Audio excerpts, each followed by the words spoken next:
Informativo Buap, el lugar de las noticias universitarias, docencia, investigación, cultura, deportes. Informativo Buap. Producción general Radio y TV Buap.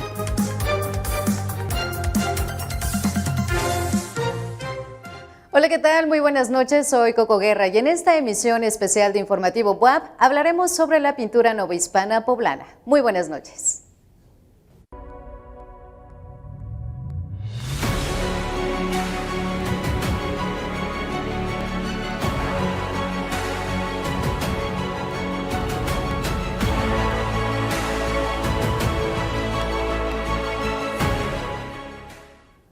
En esta emisión especial nos acompaña Alejandro Julián Andrade Campos, quien es maestro en Historia del Arte y doctor en la misma disciplina por la Universidad Nacional Autónoma de México. Actualmente se desempeña como profesor investigador del Colegio de Historia de la Benemérita Universidad Autónoma de Puebla.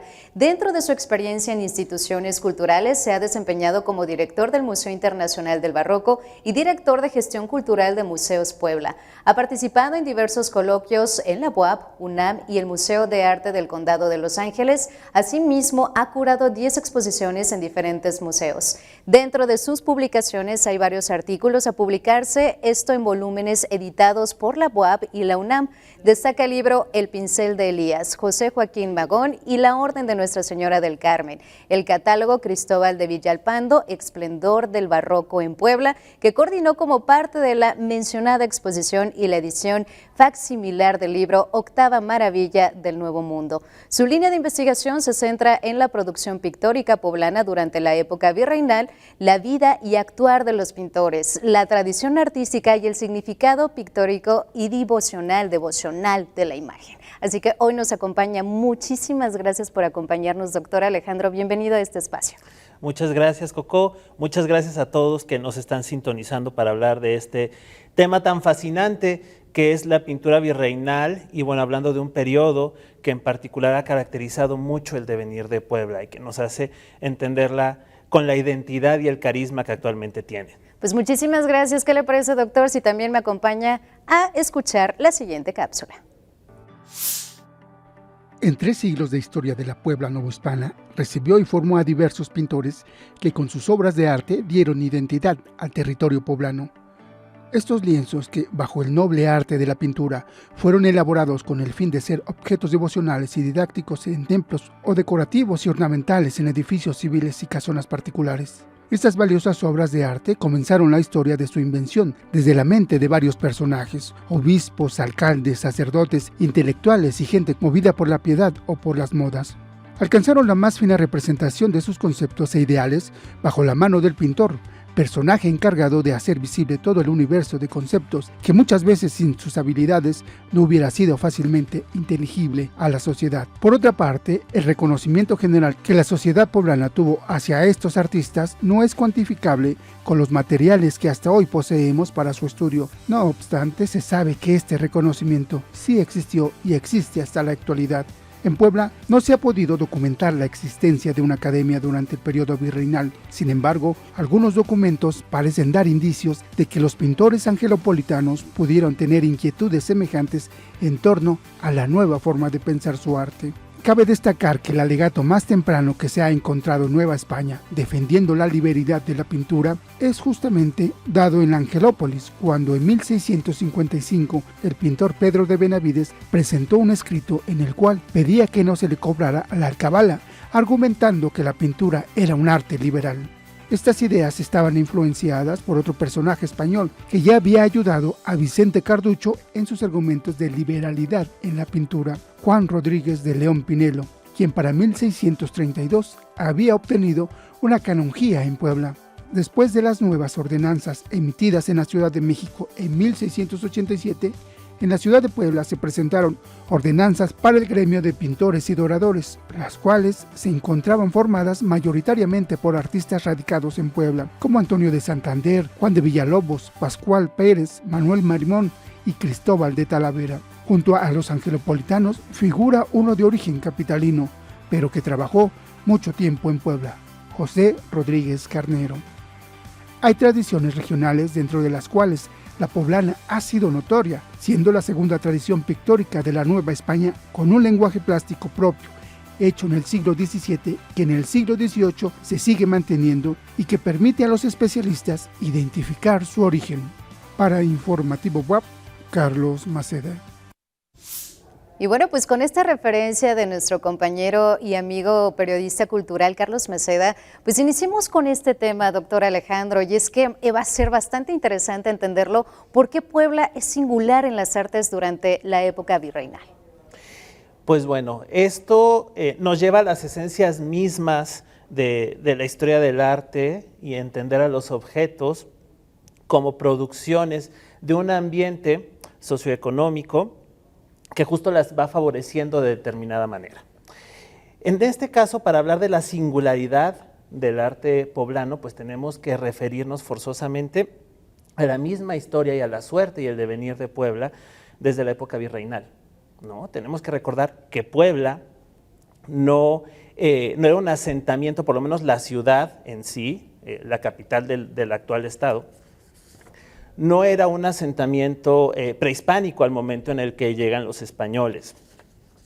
Hay algunos indicios, ¿no?, que más o menos se han podido encontrar, sobre todo en la Casa del Mendrugo y en otros espacios, pero lo cierto es que pues era un valle despoblado, y cuando los españoles deciden fundar la ciudad como una ciudad, como bien se ha dicho, de paso, ¿no?, entre Veracruz y México, pero también en una manera utópica de ver las cosas y de buscar que los españoles en origen pues regresaran a todo este tema de la labranza y de una vida como más sencilla, pues esto va a dar como resultado que la ciudad sea una ciudad eminentemente española, por lo menos en su concepción, ¿no? Ya después vamos a tener pues obviamente toda esta parte indígena que va a ayudar finalmente a la edificación de la ciudad, que se va a instalar en estos barrios periféricos, ¿no?, como van a ser Analco, San Juan del Río, el mismo barrio de Santiago. Pero esta situación privilegiada que va a tener la ciudad y de ser una ciudad española, pues va a generar que la cabeza del obispado carolense en ese tiempo pasara de Tlaxcala a Puebla, ¿no?, que de hecho va a ser el obispado más antiguo de la Nueva España, ¿no?, de la entonces Nueva España. Bueno, ¿qué va a suceder con esto? No, Puebla va a ser una sede episcopal, pero el obispado de Puebla va a tener una magnitud enorme, o sea, verdaderamente absurdo, porque va a llegar de costa a costa, ¿no? Vamos a tener que abarcar desde el puerto de Veracruz, que es un puerto muy importante, por donde están entrando bastantes mercancías, y va a llegar hasta las costas de Guerrero, hasta una parte de las costas de Guerrero.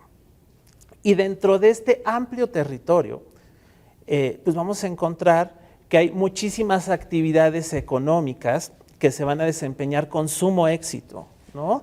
Empezando en primer lugar con el tema de la agricultura, ¿no?, que por ejemplo va a estar Atlixco dentro de este obispado, ¿no?, y entonces pues ahí vamos a encontrar que la agricultura es sumamente fecunda, inclusive pues vamos a tener este famoso dicho de que es el granero de América, Atlixco, pero alrededor de esto pues va a haber otras industrias que van a ir creciendo y en diferentes lugares también va a haber como este auge de la agricultura y otro tipo de comercio, ¿no?, incluyendo pues el mismo comercio entre Veracruz y México, ¿no?, que encontraba una sede especial para la distribución de las mercancías en la misma ciudad de Puebla. Y entonces esto la va a hacer crecer económicamente de una forma impresionante, ¿no?, muchísimo más de lo que se había pensado, ¿no?, por eso es que llega a rivalizar con la Ciudad de México.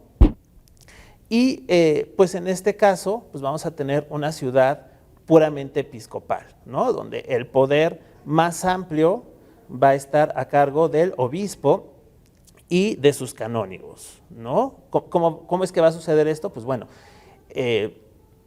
tenemos que el obispo pues puede gobernar un territorio mucho más amplio de lo que gobernaría un cabildo civil, ¿no? O sea, les estoy diciendo que el obispo gobernaba espiritualmente, por decirlo de cierta manera, pero también administrativamente en muchas cosas, pues de costa a costa. Y pues recordemos que bajo la figura de estos obispados es que se iba pues administrando los diezmos, ¿no? Recordemos que antiguamente el diezmo era como este 10% que se tenía que dar de las utilidades a la iglesia, y pues bueno, esto se iba depositando en las parroquias y a su vez las parroquias lo tenían que llevar a la catedral, ¿no? Que era la cabeza de la diócesis. Entonces, pues imagínense, tener el 10% de la producción de un territorio tan amplio y tan rico como era el Obispado de Puebla, pues va a generar una economía bastante sólida, bastante espléndida, y pues con lo tanto va a empezar el desarrollo de ciertas actividades culturales pues muy de la mano de la iglesia, ¿no? Es por eso que vamos a encontrar que se van a hacer los colegios, que posteriormente se van a conocer como el Seminario Palafoxiano, ¿no? Que son el Colegio de San Juan, de San Pedro, San Pablo. También vamos a tener a los jesuitas, ¿no? Que los jesuitas van a ser 5 colegios, ¿no? Lo cual es verdaderamente inusual, pero pues esto nos está hablando de la riqueza, ¿no? Y pues como estamos teniendo un esplendor, ¿no? Están llegando intelectuales que pues están atraídos por todo este ambiente, ¿no? Por todo este ambiente inclusive colegial, ¿no? Puebla siempre ha sido como una ciudad de universidades y pues eso viene desde la época virreinal con todo el tema de la educación y los colegios. Y pues esto va fomentando que haya el desarrollo tanto de sacerdotes como de otros personajes eminentemente cultos que van a estar pues tirando de diferentes herramientas que apelan a su alta cultura. Dentro de esto pues eminentemente van a estar las artes, ¿no? La música, la escultura, la arquitectura y pues en un lugar bastante eminente la pintura, ¿no? Y pues esto también va a generar que vayan teniendo signos de identidad, porque justo lo que están buscando es utilizar todas estas herramientas visuales, sonoras, etcétera, etcétera, pero con señas de identidad que puedan permitir identificarlas y que hablen también del contexto propio de Puebla, ¿no? Bueno, pues hablando de estos contextos, doctor Alejandro, y sobre todo también en relación al comienzo, se habla de que la pintura novohispana, y esto data también, según algunos datos también que podemos encontrar de algunos autores, de hecho poblanos, que inicia en el siglo XVI, pero también con murales al fresco y sobre todo con afluencias renacentistas. ¿Cómo podemos entender esto? ¿Cómo podemos poderlo convocar? ¿Es algo que sí se puede llevar a cabo? Entenderlo como la historia, porque acaba de comentarnos algo muy importante. Hay mucho esplendor, no solo económico, no solo social, sino también intelectual. ¿Qué tiene que ver este comienzo con la pintura novohispana? Pues justo en el caso de Puebla, ¿no? Pues vamos a tener que en el momento en el que se están haciendo colegios, en el que se están edificando parroquias, en el que se está construyendo todo este sistema que no solamente es religioso, ¿no? Es cultural desde una manera como mucho más amplia, donde la docencia está teniendo este enriquecimiento, donde vamos a tener estas grandes bibliotecas, pues la pintura se va a integrar como parte de los discursos, no solamente espirituales, sino también intelectuales, porque pues a final de cuentas hay que pensar que la imagen es una necesidad inherente al ser humano, ¿no? O sea, creo que todos tenemos imágenes en nuestras casas, ¿no? De alguna o de otra manera, no tienen que ser religiosas, ¿no? Pero pues podemos tener un calendario, un paisaje, ¿no? Cualquier cantidad de estas representaciones con las que solemos ornamentar nuestra casa y que le dotan de un significado y de un sentido a los muros, ¿no? Y que hablan mucho de quiénes somos, de nuestras aspiraciones, de nuestros deseos, etcétera, etcétera. Y pues en esa época no van a ser diferentes las cosas, ¿no? Simplemente que en lugar de que la gente tuviera impresiones, ¿no? O como imágenes producidas de una forma como mucho más rápida, inmediata, como lo que estamos acostumbrados ahora, pues tenían pinturas, tenían esculturas. Y pues estas muchas veces hablaban de la devoción. Tenemos que pensar en un ambiente que sí es eminentemente católico, ¿no? Y que entonces necesita estos referentes de Dios, la Virgen y los santos dentro de sus espacios para sentir el cobijo, pero también pues para establecer estos diálogos con la divinidad, pero al mismo tiempo también vamos a tener representaciones de paisajes, de biombos, de escenas mitológicas, ¿no? Y un gran número de tópicos que se van a representar y pues que justo hablan de la cultura de quien los ostenta, de los deseos, de las fascinaciones que cada uno de ellos iba teniendo, y por eso es que la pintura es parte de este mundo intelectualizado, ¿no? Claro, y es que se habla, sin las pinturas podríamos dejar una nube sin un recuerdo, sin la historia, y por supuesto que también se van desarrollando estas técnicas pictóricas también de interpretación, por eso es que las tenemos, por eso es que las vemos, y de alguna forma tenemos esas referencias, doctor. Y en relación a todo esto que nos comparte, ¿qué hizo entonces a la pintura poblana distinta en esta época hasta, digamos, la actualidad? ¿Y cuál sería, digamos, el periodo que estaría abarcando precisamente la pintura novohispana? Pues bueno, la pintura novohispana, ¿no? O como entenderíamos el periodo novohispano o virreinal, abarca pues tradicionalmente, ¿no? Desde 1521 con la caída de Tenochtitlán hasta 1821 con la consumación de la independencia, ¿no? Estos 300 años que han sido muy cruelmente olvidados dentro de la historia, ¿no? Que siempre se han sometido como esta especie de leyenda negra que se ha procurado generar en torno a ellos de una manera, creo yo, injustificada, porque en realidad hay un esplendor cultural magnífico que es lo que nos permite entender ahora México. Sin embargo, en las cuestiones de arte no tenemos que utilizar estas mediciones tan rígidas, ¿no? Muchas veces pensamos que es como en el tema político, ¿no? O sea, virreinalmente, administrativamente, el virreinato son estos 300 años, pero hay ciertas formas que van a continuar o que se van a ir desarrollando de diferentes maneras, ¿no? Entonces, en el caso de la pintura virreinal, acá en Puebla, yo sí podría decirles que tenemos distintos momentos, ¿no?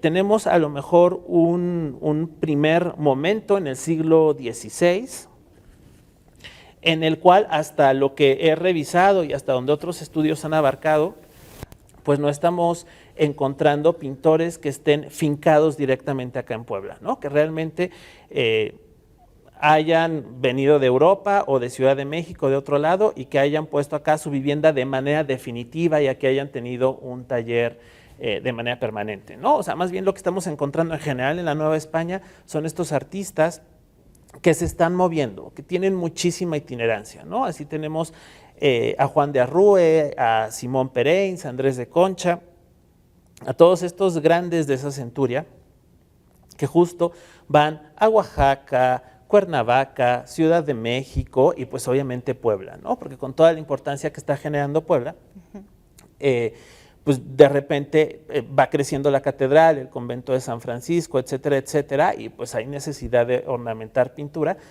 y bueno, más allá de eso, pues todo lo que era necesario para el ajuar de casa. Ya en el siglo XVII, principios del XVII, es cuando empezamos a tener documentados artistas, ¿no? Como Jerónimo Farfán, como Pedro Benavides, probablemente Gaspar Conrado, pero realmente cuando ya tenemos conocimiento de artistas documentados y con obra que todavía podemos apreciar, son todos estos artistas palafoxianos, ¿no? De todo este proyecto palafoxiano que hay de renovación de espacios, de terminar de construir la catedral, y pues con él van a llegar Diego de Borgraf y Pedro García Ferrer, y pues a partir de ese momento ya empezamos a tener pues como mayor conciencia de estos artistas, y de ahí ya vamos a generar una línea directa, ¿no? Que nos permite entender siglo XVII, siglo XVIII, que es sumamente esplendoroso, y en 1821, que es cuando ya es la consumación de la independencia, en el tema de la pintura en Puebla no podemos hablar como de un rompimiento, ¿no? En realidad el estilo o la forma de la pintura virreinal se va a prolongar todavía bastante tiempo, ¿no? O sea, digamos que la tradición va a seguir siendo como muy fuerte y va a seguir apelando a estos artistas principalmente de mediados y finales del siglo XVIII. Y ya muy arrancado el siglo XIX vamos a ver una cierta renovación dentro de la pintura, pero pues realmente es algo que se puede ampliar bastante. Doctor, hablando de este periodo que nos menciona, nos hace referencia el siglo XVI a mediados del siglo XVIII. ¿Se puede hablar de sitios que le podemos dar nombre y geográficamente hablando de ellos, doctor Alejandro? ¿Nos puede mencionar alguno de ellos? Porque bueno, se fueron conservando, seguramente hubo algún cambio, hubo alguna forma en la que se tuvo que conservar, ya no a la vista tal vez, me atrevo a decirlo. ¿Cuáles serían esos que podemos mencionar con nombre y con sitio, así, ubicarlos aquí en la ciudad de Puebla? Bueno, en la ciudad hay bastantes lugares, ¿no?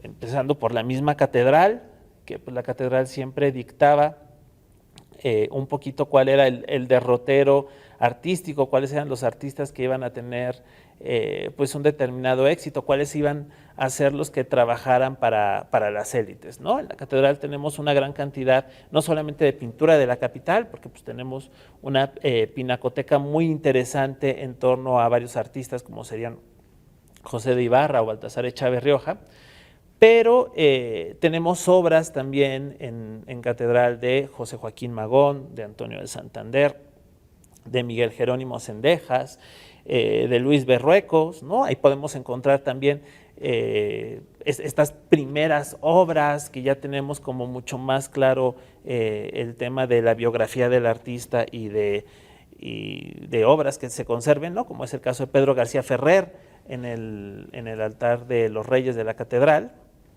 Entonces, bueno, ese es un lugar evidentemente clave para poder entender la pintura.